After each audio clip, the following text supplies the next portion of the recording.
few hours later, this is all dry, but I'm not going to put my shoes on. I'm just going to wear my socks so I don't crush into this at all. Okay. Now I've got to seal the rest of this floor, and I remember where it is. You just have to kind of remember, and I'm going to go over just a hair further than the center, and I'm going to come back this way. And I remember it was over this way. It was about halfway right in there. I'll have the light on it. But see, on the second coat, you might not be able to see it very well on where you stopped the sealer. So I know pretty much where it was. Okay, and I'm going to go just beyond it a little bit. And I don't want to wear my shoes because this floor is still curing underneath. And it's going to take a good 72 hours to cure it, enough to put furniture back in here and stuff like that. So I don't want to wear my shoes that have the waffle feet underneath them or anything, because I don't want to mark anything up at all. This floor looks really good. Okay. And the second coat, mind you, should not take as long as the first coat to dry, because you're only putting a thin layer on there. It's not going to soak up into the concrete as much as the first coat. So you'll be able to see that the second coat slides on a little bit easier, and you're just putting a thin film on there. You're not building it up so much that it's going to take twice as long to dry. That's the key. The first coat has to be dry all the way before you put the second coat on. Remember that.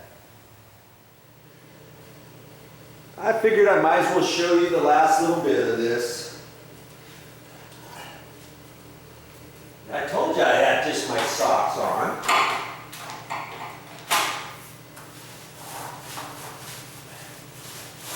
And I'm still using the same roller as before. I rinsed it out a little bit. Actually, this last time, I didn't rinse it out between this little bit and the last bit that I did. And so it got a little hard, but once you start putting it back into the sealer, you start softening it up. And I saw a couple spots where it goes, but then I flip it over. I just flipped it over. I wanted to try to make sure I got the rest of this with just the same roller as before, because I didn't want to have to get into another roller.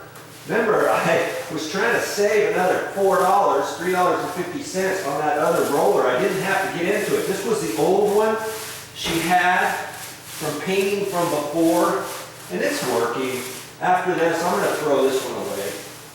She's got another one for painting later, and this one I wouldn't have really wanted to use this for painting, because when you paint on walls, you don't want your roller cover to have any problems. Down here on the floor, you know, that's another case in itself. Okay, let's see. I guess I've got to put in just a little more sealer, and I happen to have. I've got about this much left, so I was like spacing there just for a minute to make sure that I had enough. Remember I said I probably shouldn't have done that hallway closet just yet. I should have done that last in case I ran out. But I've got enough.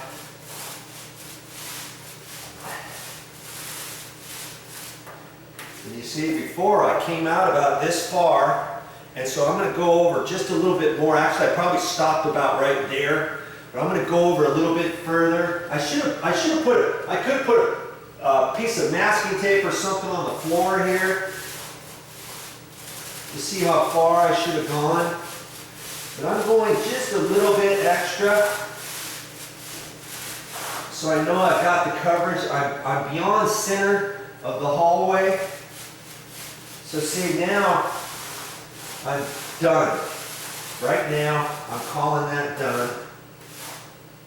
That's it. I'm done with my floor. Yes. So as that's drying, I'm just going to have to remember now to walk around this way, then the other way, okay? I've got a little bit of extra sealer here. Let's see what I want to do. I've got my bag.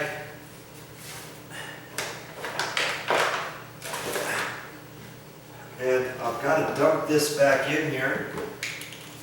Let's see how careful I can be to get this in here. I could do this outside too, but if I spill anything, I'm right here. I can just get it with the roller. There you go. And see, I took that paintbrush before and I cleaned it out. I've already got it cleaned out. And by the way, for this brush, it cleans out with water. And that's the kind of sealer I got to clean it out with. And once it dries, it could be just a hair stiff. And all you have to do is break up the bristles, you know, just a little bit, and you're ready for your next paint project. That came in handy. Okay, there you go. I'm going to take this roller and I can throw this one away now because I'm done with it. And I get my broom back. Here's my broom handle. So I hardly spent any money at all for the material and for also the tools to put this down. 1 gallon did everything that you saw on this video series. And I had a little bit left. So that gallon cost me around $28. And that's it. So when you get done with your floor, you got to make a decision. Are you going to wear shoes in here from now on or not? You know, when you come in the door, you can put a mat, you can put a little basket there with your shoes. You can have some slippers there, slip on some slippers or whatever. If you want to do that, hey, you're the one in charge. That's all I got for this time, but I'll be back with more videos.